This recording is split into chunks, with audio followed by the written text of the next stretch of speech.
안녕하세요. 오늘의 데일리 뉴스레터에 오신 것을 환영합니다.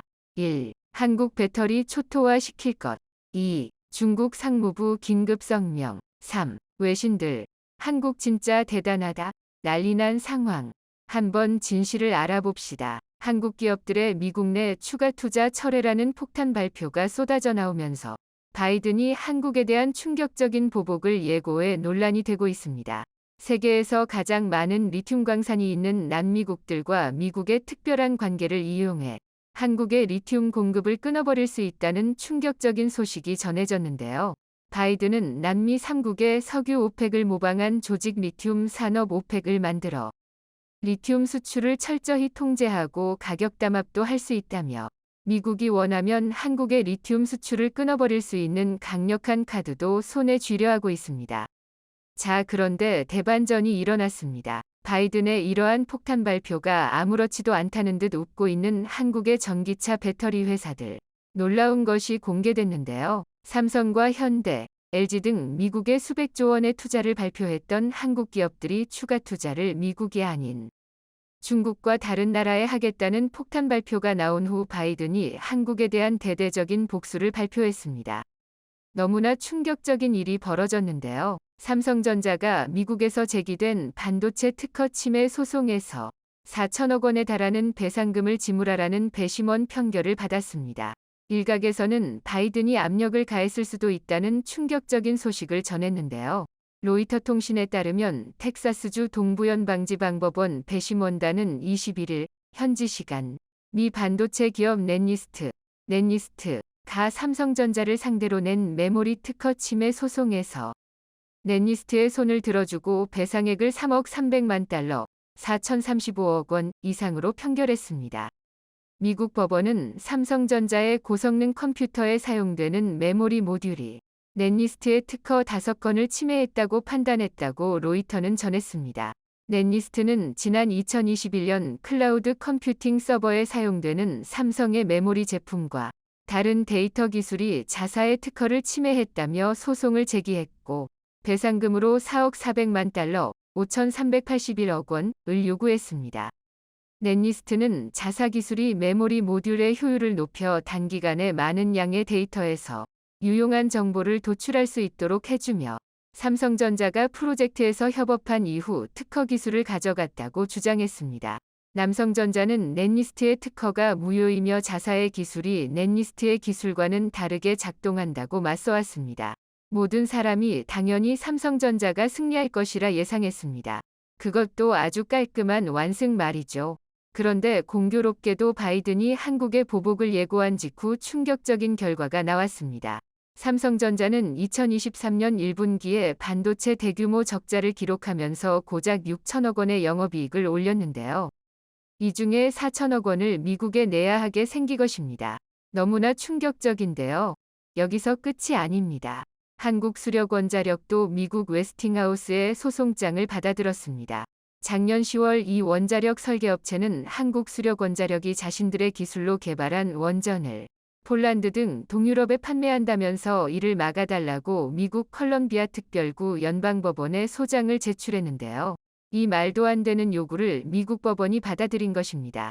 웨스팅하우스는 자신의 기술로 만든 원전에 대해 수출할 땐 반드시 미국 정부의 허가를 받아야 한다는 황당한 주장을 했는데요. 미국이 제기하고 있는 원전 기술은 APR1400으로 한국 자체 기술로 만든 한국형 원전임은 이미 전 세계국들이 알고 있는 사실입니다. 자, 그런데 더 충격적인 것은 이 두 가지 보복은 아무것도 아니라는 것입니다. 현재 전 세계적으로 가장 떠오르는 산업이 바로 배터리죠.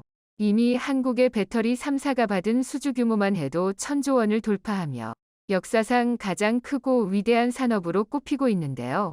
전기차 전체 비용의 40%가 배터리. 이 배터리를 만드는데 가장 중요한 것이 바로 리튬이죠. 리튬은 이제 하얀 석유라고 불릴 만큼 너무나도 중요한 자원으로 분류되고 있습니다. 자, 그런데 미국 지질조사국 USGS에 따르면 전 세계 리튬의 56.0%는 리튬 삼각지대라 불리는 볼리비아, 아르헨티나, 칠레 3개국에 몰려 있습니다. 이 중 볼리비아는 리튬을 이미 국유화했고 아르헨티나는 지난 1월 리튬을 전략 광물로 지정한 후 승인된 모든 탐사 활동을 멈춰 세웠습니다. 민간 기업의 채굴권도 정지했습니다. 칠레는 여기에 국영 리튬 기업을 설립했습니다. USGS에 따르면 칠레는 현재 기술력으로 사용할 수 있는 리튬을 전 세계에서 가장 많이 보유한 41.0% 국가입니다. 파이낸셜 타임스, FT 등 외신에 따르면 칠레 좌파 정권의 가브리엘 보릭 대통령은 TV로 중계된 대국민 연설에서 리튬 산업을 국유화하겠다고 밝혔습니다. 보릭 대통령은 사회주의자 대통령이었던 살바도르 알렌데 대통령이 1971년 구리 산업을 국유화했던 사례를 들며 이번에는 배터리 핵심 소재인 리튬을 국유화할 차례라고 말했습니다. 보릭은 국가가 리튬 생산 사이클 전반에 참여할 것이라면서 이를 위해 국영 리튬 회사 NLC를 설립하겠다고 밝혔습니다. 더 충격적인 것은 부에노스아이레스에 따르면 아르헨티나 외교부 소식통은 이날 아르헨티나, 볼리비아, 칠레가 리튬 광산 업계의 석유 수출국 기구 오펙 설립을 추진해 리튬 광산 가치가 요동치는 상황에서 가격 합의를 도출하는 문서를 작성 중이라고 밝혔습니다. 일각에서는 이 배후에는 미국이 있다고 주장했습니다. 바이든은 미국과 남미의 지리적, 전략적 특별한 관계를 이용해 전 세계에서 리튬이 가장 많이 매장되어 있는 남미를 조종하여 한국의 수출을 통제함으로써 한국을 자기 입맛대로 컨트롤하겠다는 것입니다. 실제로 얼마 전에도 바이든 행정부는 한국의 배터리가 미국에서 보조금을 싹쓸이하고 있다며 이를 막아야 한다고 소리를 높였습니다. 현지 매체 부에노스아이레스에 따르면 이들 3국의 외교부 장관이 오펙과 유사한 리튬 생산국 조직을 만들어 오펙이 원유 배럴당 가격에 영향을 미치는 수준으로 생산 수준을 설정해 리튬 가격에 영향을 미치도록 하는 내용의 문서 초안을 작성하는 데 주력하고 있다고 전했습니다. 남미 3국 외교장관들은 아르헨티나, 칠레, 볼리비아가 공감대를 형성하면 세계 최고의 리튬 생산국인 호주가 이 같은 가격 동조화에 접근할 수 있을 것으로 보고 있습니다. 한국과 각별한 사이를 맺은 호주까지 끌어들여 한국이 마음대로 리튬을 얻지 못하도록까지 하고 있습니다. 너무나도 충격적인데요. 한국의 SK온과 현대차, 포스코홀딩스 등은 호주 광물, 자원개발업체와 이미 장기 계약을 통해 리튬 및 희토류를 장기적으로 공급받기로 했습니다. 그런데 남미 3개국이 갑자기 리튬판 오펙을 설립하더니 리튬 광산과 관련 기업을 국유화하여 한국과의 모든 계약을 깨버리고 수출을 통제하려 한다는 것입니다. 아직 호주가 이를 받아들이지는 않았지만 미국이 배후에 있다며 거절하지 못할 제안을 할 것이기 때문에 한국은 비상사태에 빠졌습니다. 이제는 리튬 공급을 막아 한국에 큰 충격을 주려 하는 바이든. 자, 그런데 한국이 엄청난 것을 발견했습니다. 바로 한국에서 말이죠. 이평구 한국지질자원연구원 원장은 울진 등 광산 6곳서 리튬을 발견했다며 한국은 리튬 강국이 될 것이라 선포했습니다. 이 연구원장은 11일 서울 중구 한 식당에서 열린 기자 간담회에서 지난해 국내 광산 6곳에서 리튬을 확인했다며 대표적인 곳은 울진이며 올해 안에 매장량 평가가 끝날 것이라고 말했습니다. 이 원장은 광산 탐사뿐 아니라 이를 활용해 리튬 하이드록사이드, 수산화 리튬과 리듬 카보네이트 등 2차 가공 산물로 만드는 기술을 이미 확보한 상태라고 강조했습니다. 그는 이날 국내에서 채굴한 리튬 레피돌라이트, 홍운모, 실물을 보여주기도 했는데요. 바이든은 이 소식을 접하고 난리가 났습니다. 한국이 리튬부터 배터리 소재와 부품, 배터리 완성품까지 전 세계 배터리 시장의 모든 것들을 싹쓸이 해버리면 미국이 더 이상 통제할 수조차 없기 때문인데요. 배터리 아저씨로 불리며 신드롬적인 인기를 끌고 있는 박순혁 흥보이사. 그는 개인 투자자들 사이에서 추앙받는 인물입니다. 지난해 초 여의도 전문가들이 테슬라와 중국 배터리 업체의 경쟁력을 강조할 때 박 이사는 줄곧 K배터리의 기술 초격차를 언급해왔습니다. 그가 유튜브에서 추천한 2차 전지, 배터리, 8개 종목, 에코프로, 에코프로비엠, LG 에너지솔루션, SK이노베이션, LG화학, 포스코케미칼, 현 포스코퓨처엠, 나노신소재 포스코홀딩스, 2급 등 하자. 개미들로부터 상당한 지지를 얻고 있는데요. 이때 붙여진 별명이 배터리 아저씨입니다. 배터리 아저씨는 이를 전면 반박하며 앞으로도 수십 배 오를 수 있다고 했고, 실제로 배터리 아저씨의 말대로 이팔 종목 주가가 급등하면서 많은 개인 투자자들이 큰돈을 번 것으로 알려졌습니다. 그가 출연한 유튜브 방송은 누적 조회수 1000만 회를 돌파했고, 최근 펴낸 저서 K-배터리 레볼루션, 지와인, 은 출간 뒤 한 달째 베스트셀러 종합 상위권을 차지하고 있습니다. 전기차의 핵심은 배터리, 배터리의 핵심은 양극재입니다. 전기차 비용의 40%가 배터리, 배터리 비용의 40%가 양극재인데요. 한국의 에코프로 그룹이 세계에서 유일하게 양극재 생태계를 구축했습니다. 한국이 전 세계 배터리 시장을 지배할 수 있는 이유죠. 에코프로 관계자는 이와 같은 완성형 양극재 생태계를 조성한 것은 에코프로가 최초이자 유일하다며, 이런 생태계를 기반으로 2017년부터 올해까지 5년간 매출액이 연평균 74.3% 급성장했다고 말했습니다. 배터리 아저씨 박순혁 이사는 한국이 배터리 소재부터 완성품까지 모두 세계 1위로 대체 불가한 위치에 있기 때문에 미국조차 한국을 흔들 수 없다고 전했습니다.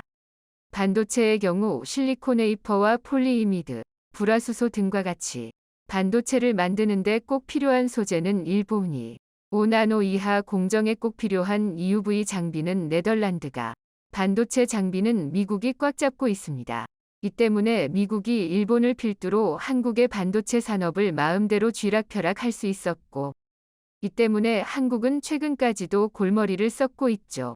그런데 배터리는 다르다는 겁니다. 전기차뿐만 아니라 ESS라는 초대형 에너지 저장 장치를 통해 가정과 회사 등 거의 모든 곳에서 우리가 전기를 쓸 수 있도록 해주는 배터리. 지구 역사상 가장 큰 규모의 산업이 될 배터리 분야에서 한국이 재료부터 부품 완성품까지 세계 1위를 싹쓸이 하다 보니 이제는 감히 미국조차 한국을 흔들지 못하고 있습니다. 미국 주도의 대중국 반도체 제재로 인해 코너에 롤린 중국이 금기야 한국과 반도체 협력을 하기로 했다는 내용을 일방적으로 발표하는 무리수를 두면서까지 한국에 매달리고 있습니다. 미국이 중국을 겨냥해 연일 경제안보 제재 수위를 올리는 가운데 다급해진 중국이 반도체 공급망 문제를 두고 협력하자며 한국에 전격 손을 내민 것인데요. 보시는 사진은 중국 상무부가 홈페이지에 올린 사진입니다. 미국 디트로이트에서 한국통상교섭본부장과 중국 왕원타오 상무부장이 회담한 뒤 기념 촬영을 한 모습을 이례적으로 올렸습니다. 그러면서 중국 상무부는 미국 디트로이트에서 열린 아시아태평양경제협력체 통상 장관회의에서 왕원타오 상무부장이 한국의 산업통상자원부 통상교섭본부장과 만나 반도체 공급망 문제 등을 논의했다. 양측은 반도체 산업망과 공급망 영역에서 대화와 협력을 강화하는 데 동의했다고 밝혔습니다. 하지만 이것은 사실이라고 보기 어렵습니다. 위례적인 만남을 두고 중국 측에서 특별한 일인 것처럼 의미를 부여한 것입니다. 중국의 진짜 속내는 미국이 대중국 첨단 반도체 생산 장비 수출을 제한하며 다른 나라의 동참까지 유도했는데 제발 한국이 이에 동참하지 말 것을 요청한 것입니다. 중국 관영 글로벌타임스는 29일 논평을 통해 이 회담을 거론하며 두 나라가 반도체 협력을 강화하기 위해 한국 반도체 기업들이 중국 시장 내 구멍을 메워주는 건 미국 마이크론의 공급 부족분을 한국 기업이 메우는 것은 자연스러운 일이라며 한중 간 반도체 분야 협력에 매달린 것입니다. 반면 대중국 반도체 수출 통제를 본격화한 일본에 대해서는 강렬한 불만을 제기하며 일본의 반도체 조치는 잘못된 행동이라고 직격탄을 날렸습니다. 한국에 대해서는 손을 내밀고 일본은 강하게 압박하는 행보를 보인 것입니다. 하지만 한국 반도체 기업들은 신중한 태도를 보이고 있습니다. 실제로 중국 상무부가 발표한 반도체 공급망 협력이라는 문구는 한국 측 발표에는 빠져 있었습니다. 그간 중국이 보여온 태도를 보면 허울 좋은 유화책을 믿기 어렵기 때문입니다. 상황이 조금만 달라져도 언제 그랬나는 듯 태도를 바꿔온 것이 바로 중국입니다. 그립대 최근 중국의 반도체 사정이 정말 심각하긴 한 모양입니다. 최근 서진핑 주석은 문집을 통해 반도체 기술 자강을 외치면서 한편으론 한국의 반도체 협력을 제안하는 모순적 태도를 보였습니다. 시 주석은 지난 3월 양회 때 당 중앙과학기술위원회를 신설하기로 결정하고 반도체 등 핵심 기술과 관련된 돌파구 마련을 위해 이 문제를 자신이 직접 독려하겠다는 의지를 피력한 바 있습니다. 하지만 한쪽에서는 기술 자강을 외치면서 다른 한쪽에서는 한국에 구애를 하는 이중적인 태도를 보이고 있는데요. 그 이유는 현재 중국 반도체 기업들이 엄청난 속도로 추락 중이기 때문입니다. 중국 최대 파운드리 업체인 SMIC 중심거지는 지난 1분기 암울한 성적표를 받았습니다. 1분기 매출이 작년 같은 기간 대비 20.6%나 급감했던 것입니다. 더구나 SMIC는 14나노 이하 미세공정 반도체 고객사 수주와 반도체 생산 자체를 사실상 중단한 것으로 전해졌습니다. 대만 디지타임스 등 외신 보도에 따르면 SMIC는 공식 홈페이지에서 14나노 파운드리 기술과 관련한 설명 페이지를 삭제한 상태입니다. SMIC는 제2위 TSMC를 꿈꾸던 중국의 대표적인 반도체 파운드리 기업이었던 만큼 현재 중국 반도체 업계가 얼마나 심각한 상황에 처해 있는지를 단적으로 보여주고 있습니다. 미국 정부가 강도 높은 규제를 앞세워 SMIC 위 반도체 장비 및 기술 확보를 압박하자 첨단 반도체 대신 구형 레거시 반도체라도 집중하는 쪽으로 방향을 튼 것으로 보입니다. 공식적으로 발표되지는 않았지만 과거 SMIC는 7나노 미세공정으로 반도체를 제조했다는 소문이 돌 만큼 파운드리 기술력에서 TSMC와 삼성전자를 빠르게 추격하고 있었습니다. 하지만 이러한 SMIC 위 급성장은 중국 반도체 성장을 경계하던 미국 정부가 수출 규제를 더욱 강화하는 원인으로 작용하게 됐습니다. SMIC가 중국의 첨단 미세공정 반도체 자급체제를 구축하게 되면 인공지능 등 신사업에서 중국이 두각을 나타낼 가능성을 우려한 것입니다. 사실 반도체는 글로벌 협력이 필수적인 산업입니다. 해외 기술과 장비가 없으면 SMIC는 외국 기업과 경쟁할 수 없습니다.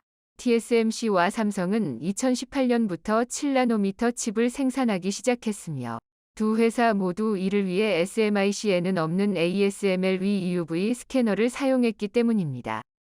전문가들은 앞으로 적어도 5년 안에는 SMIC가 5나노미터 또는 3나노미터 칩을 생산하기는 힘들 것이라고 전망합니다. EUV 장비가 없으면 불가능하기 때문입니다. 따라서 SMIC가 삼성전자와 격차를 좁히려면 적어도 10년 이상의 시간이 걸릴 것으로 예상하고 있습니다. 이처럼 중국 반도체 산업이 완전히 몰락의 길로 접어들자 중국 내부에서도 시진핑 정부에 대한 자성론이 나오고 있습니다. 미국과 관계가 파탄에 이른 것은 미국 탓이 아니라 중국 스스로의 책임이다. 이 말은 미국에서 나온 말이 아니라 놀랍게도 중국 상해교통대의 한 교수가 한 말입니다. 주인공은 상해교통대의 후웨이 교수입니다. 후웨이 교수의 이 발언은 현재 중국을 뜨겁게 달구고 있습니다. 미중 관계 악화의 원인으로 중국을 지목하면서 중국 스스로 고립되는 일을 자처해서는 안 된다고 주장했기 때문입니다. 물론 후웨이 교수 이런 발언에 대해 중국에서 가만히 둘 리는 없습니다. 이 발언이 알려지자 애국심에 불타는 주요 매체의 용단 폭격이 쏟아졌습니다. 하지만 과거와 달리 중국 반도체 업계에서는 후웨이 교수의 발언에 공감하는 반응도 나오고 있습니다. 현지에서 굴욕을 감수하고서라도 미중 관계를 복원해야 한다는 주장까지 나오고 있는데요. 한국과 일본, 네덜란드 등으로부터 고가의 반도체 장비를 제공받지 못하면 생산 라인이 멈출 수밖에 없기 때문입니다. 현재 중국의 반도체 장비 국산화율은 30%에도 못 미칩니다. 따라서 중국 현지에서조차 굴욕을 감수하고서라도 미중 관계를 복원해야 한다는 주장까지 나오는 실정인데요. 익명을 요구한 한 반도체 기업 관계자는 미국의 탄압은 부당하지만 아직 중국 반도체는 그에 맞설 역량이 없다. 제재 이후 주요 기업의 가동률이 줄줄이 하락하고 있다. 라고 한숨을 내쉬었습니다. 상황이 얼마나 심각했으면 중국 반도체 산업협회는 중국 정부가 직접 나서달라고 공개적으로 촉구했고 중국 상무부가 한국을 붙잡고 구애하고 있지만 효과는 미지수입니다. 반도체 멸망이 원인이 되어 중국 정부의 입장에 반하는 목소리를 내는 교수까지 등장하고 중국 상무부는 한국에 손을 내밀었지만 그럼에도 중국은 앞과 뒤가 다른 행보를 보이고 있습니다. 앞으로는 손을 내밀지만 뒤에서는 여전히 한국의 반도체 인력을 빼가고 있기 때문입니다. 심지어 최근 들어 그 수법은 아주 대담해졌습니다. 중국이 반도체 개발 분야의 고급 인력을 스카우트하기 위해 삼성전자와 SK 하이닉스, 대만 TSMC 등의 공장이나 사옥 앞에서 잠복까지 하면서 한국 인력들과 직접적인 접촉까지 하고 있다는 사실이 알려진 것인데요. 중국 반도체 직원들은 퇴근 시간대에 한국 반도체 인력들에게 접근해 한국 기업에서 받는 연봉 이상의 웃돈을 제시한 뒤 함께 일하자는 제안을 하고 있습니다. 영국 파이낸셜 타임스, FT는 이 같은 풍경을 전하면서 반도체와 전기자동차 배터리, 디스플레이 등 첨단 기술 영역에서 한국의 전문 지식을 축적하려는 중국의 조직적 활동이 강화하고 있다고 대대적으로 보도했습니다. 실제 중국의 움직임은 꽤 적극적입니다. 한국 반도체 기업 공장이나 사옥 앞에서 이른바 뻗치기를 하다가 퇴근 중인 직원들에게 접근해 이직 제안을 하는 건 기본인데요. 기존 연봉의 3에서 4배에 달하는 파격적 급여 제시하기도 하는 것으로 알려졌습니다. 심지어 페이퍼 컴퍼니까지 동원하고 있습니다. 삼성을 비롯한 반도체 기업들은 기술 유출을 막기 위해 퇴직 후 일정 기간 동종 업계의 다른 회사에 취업하지 못하도록 재취업 제한 내규를 두고 있습니다. 이것을 우회하기 위해 반도체와 무관한 명칭의 페이퍼 컴퍼니에 한국 엔지니어를 취업시킨 후 기간 제한이 풀리면 정식 채용하는 꼼수까지 쓰고 있습니다. 중국 기업으로 이직한 엔지니어 입장에선 잠재적인 첨단 기술 유출범이라는 주변 시선이 신경 쓰일 수밖에 없습니다. 따라서 이런 생리를 잘 아는 중국 기업들이 가짜 명할까지 만들어주는 경우도 많다는 것입니다. 중국의 저질스러운 1차 원적 꼼수를 한국은 시스템으로 방어하고 있습니다. 한국은 반도체 엔지니어 데이터베이스를 만들어 이직 및 출입국 현황을 모니터링하고 있으며 기술 유출 방지를 위한 신규 조사 기관 설립 등 대책도 추진하고 있습니다. 정말 한국의 협력이 절실하다면 중국은 먼저 한국과 신뢰부터 쌓아야 할 텐데요. 적어도 뻔뻔한 인재 유출부터 중단하고 나서 한국의 반도체 협력을 제한하는 게 순서 아닐까 싶습니다. 한국이 어떻게 감히 바이든이 극대노하고 있습니다. 바이든은 최근 2023년에 미국은 아프리카에 올인하겠다 라고 천명했는데 이 발표 직후 한국이 아프리카와 엄청난 계약을 성사시키면서 바이든의 계획이 한순간에 물거품이 되어버리자 바이든은 단단히 화가 났습니다. 예상치도 못했던 한국이 아프리카와 얼마나 큰 계약을 체결했는지, 얼마나 대단하길래 바이든이 이토록 화가 났는지, 아프리카는 왜 미국이 아닌 한국을 선택했는지, 올해 미국을 포함한 전 세계 경제가 지난해보다 더 안 좋을 것이라는 전망이 쏟아져 나오고 있습니다. 6일 현지 시간 블룸버그 통신 산하 경제연구기관인 블룸버그 이코노믹스는 이날 공개한 내년도 경제 전망 보고서에서 2023년 세계 경제 성장률이 2.4%로 당초 올해 추정했던 3.2%보다 크게 낮아질 것이라며 이는 1993년 이후 금융위기와 팬데믹 비상사태가 벌어진 2009년, 2020년을 제외하면 가장 낮은 수치라고 밝혔습니다. 블룸버그 이코노믹스 이코노미스트인 스콧 존스는 미국과 유럽이 동반 침체에 빠져 세계 경기 전망이 어느 때보다 어둡다고 봤는데요. 최근 중국에서 코로나 감염이 폭발적인 속도로 급증하면서 세계 경제는 예상했던 것보다 훨씬 더 심각해질 것이라 예측했습니다. 경제협력기구 OECD와 글로벌 투자은행 IB들의 전망은 더 암울합니다. OECD는 세계 경제 성장률이 올해 3.1%에서 내년 2.2%로 낮아질 것으로 전망했습니다. 골드만삭스, JP 모건 노무리 LUBS 뱅크 오브 아메리카 바클레이즈, CTBNP 파리바 등 글로벌 8개 IB가 내놓은 내년 세계 경제 성장률 전망치 평균은 2%입니다. 미국 월가 거물들도 이날 미국 뉴욕에서 열린 한 은행 산업 컨퍼런스에서 어두운 경제 전망을 쏟아냈습니다. JP모건의 제이미 다이먼 최고 경영자 CEO는 코로나19 팬데믹 보조금과 지출 축소 등으로 미국인들이 1조 5천억 달러, 약 2천조 원 위초과 저축을 해놨지만 물가 상승 여파로 내년 중반이면 바닥이 날 것이라며 기준금리 5% 시대가 계속되면 시장이 우려하는 경기 침체 국면을 맞을 가능성이 높다라고 말했고, 골드만삭스의 데이비드 솔로몬 CEO는 앞으로 노동자 급여가 감소하고 일자리가 줄어들 수 있다라고 경고했습니다. IMF도 강력한 경고를 내놓았습니다. 국제통화기금 IMF 이 세계 경제의 최악의 상황은 아직 오지 않았다며 내년도 체감 경기 침체를 확신했는데요. 피에르 올리비에 고린차스 IMF 수석 이코노미스트는 11일 현지 시간 세계 경제 전망 발표 직후 세계 최대 세계 경제, 미국, 중국, 유로존이 계속 정체할 것이라며 최악은 아직 오지 않았고 많은 이가 2023년을 침체처럼 느낄 것이라고 밝혔습니다.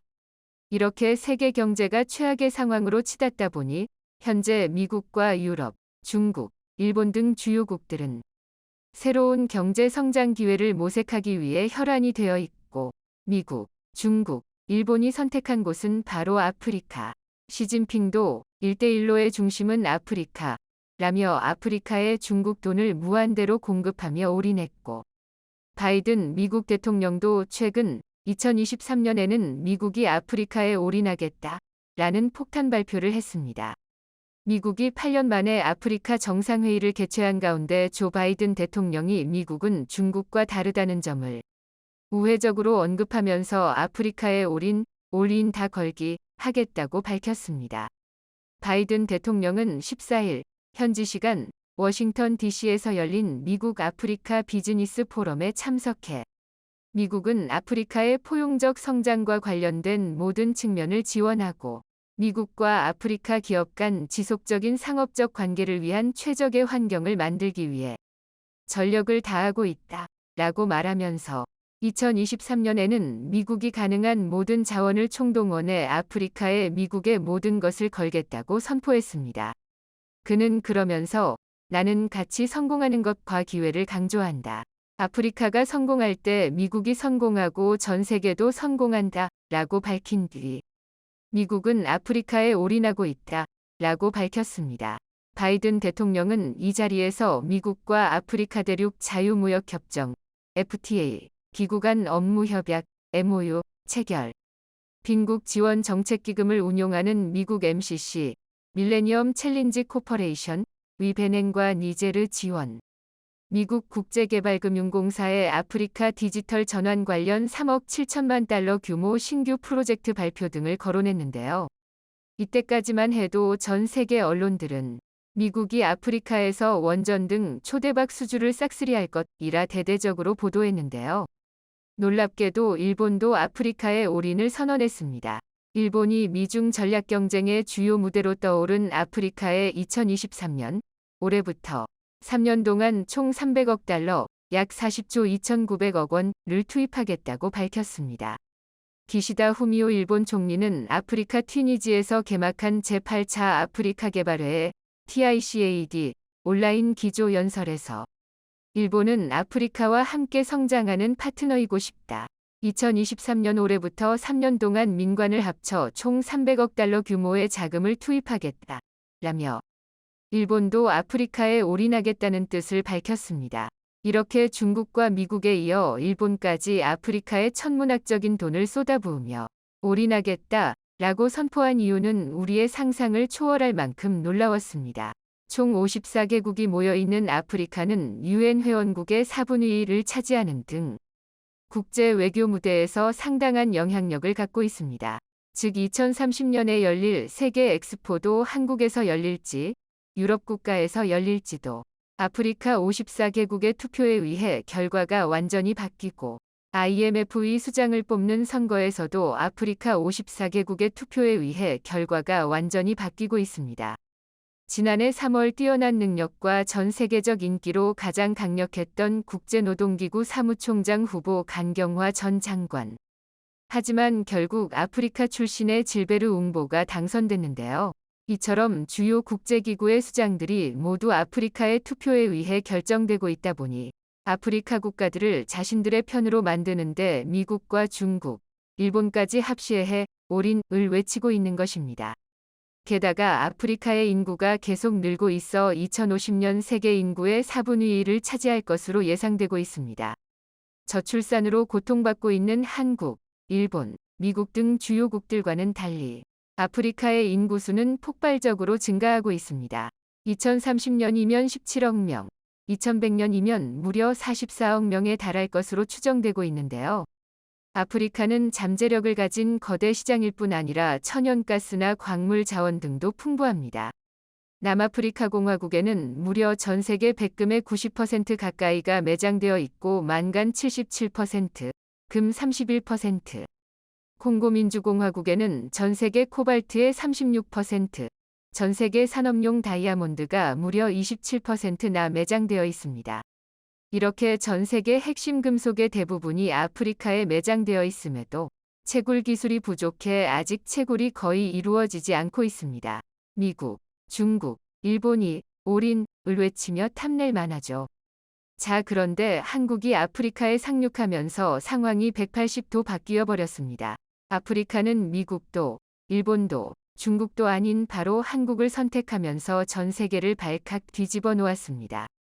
아프리카에서 경제 성장률 1위로 주목받고 있는 가나, 미국과 중국이 가장 많이 신경 쓰며 심혈을 기울이고 있는 나라인데 가나는 미국도 중국도 아닌 한국을 선택했습니다. 전 세계 주요 외신들은 가나 정부가 주도하는 초대형 원전 사업과 인프라 사업을 미국도 중국도 아닌 한국에 전부 줬다 라며 믿기지 않는다 보도했습니다.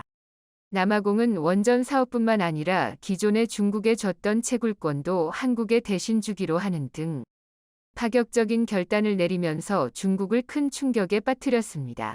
최근 일본은 아프리카의 환심을 사로잡기 위해 무려 40조 원, 한국보다 훨씬 더 많은 금액을 아프리카에 투자 및 무상 지원했는데 아프리카는 놀랍게도 일본이 아닌 한국을 선택했습니다.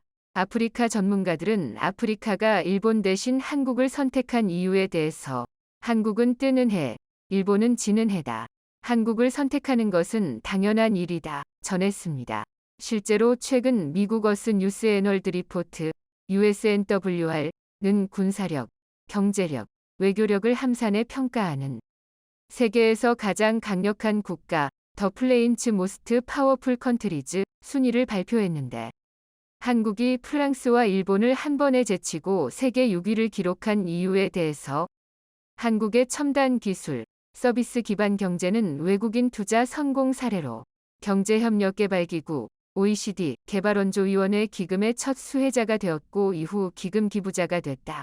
라며 1960년대 이후 꾸준한 성장과 빈곤 감소를 경험했으며 현재는 전체적으로 세계 최대 경제국 중 하나다. 세계 최대의 국민총저축 GNS과 외국인 투자 보유고를 보유하고 있다. 라고 평가했습니다. 아프리카 내 한류팬의 증가 속도도 놀랍습니다. 최근 아프리카 내 한류팬 수는 10년 사이 무려 130회나 증가한 것으로 전해졌는데요. 쌀 한 톨 자랄 수 없었던 세네갈에서는 한국이 아프리카 기후에 맞게 보급해준 한국산 통일뼈 덕분에 세네갈의 식량 부족 문제를 단번에 해결해주자 한국에 열광하고 있고 남아공에서는 BTS와 블랙핑크뿐 아니라 한국산 드라마와 영화의 인기가 절대적으로 커지면서 한국산 화장품 수출이 사상 최고치를 기록하기 시작했습니다. 코트디부아르에서는 한국학을 전공하는 것이 트렌드가 될 만큼 한국에 대한 인기가 상상을 초월하고 있는데요. 코트디부아르 최고 국립대학인 펠릭스 우푸에 부안이 대학교 경제경영대학 대학원에 한국학 전공이 생겼고 순식간에 최고 인기 학과로 급부상했습니다. 한국어뿐만 아니라 태권도, K-POP 등이 현재 코트디부아르를 지배했습니다. 마다가스카르는 이보다 더합니다. 사람들은 마다가스카르를 아프리카 한류 열풍의 중심이라 부르고 있는데요. 마다가스카르 대통령은 최근 이렇게 말했습니다. 중국은 아프리카에서 돈을 빌려주는 척하면서 아프리카의 모든 자원을 가취해가고 있고 미국과 일본은 중국을 견제하기 위해 전략적으로 아프리카에 접근하고 있다. 아프리카의 진짜 친구는 오직 한국뿐이다. 라고 말이죠. 영상이 도움이 되셨다면 구독과 좋아요 부탁드리며 오늘도 감사합니다. 최고로 멋진 하루 보내시길 바랄게요.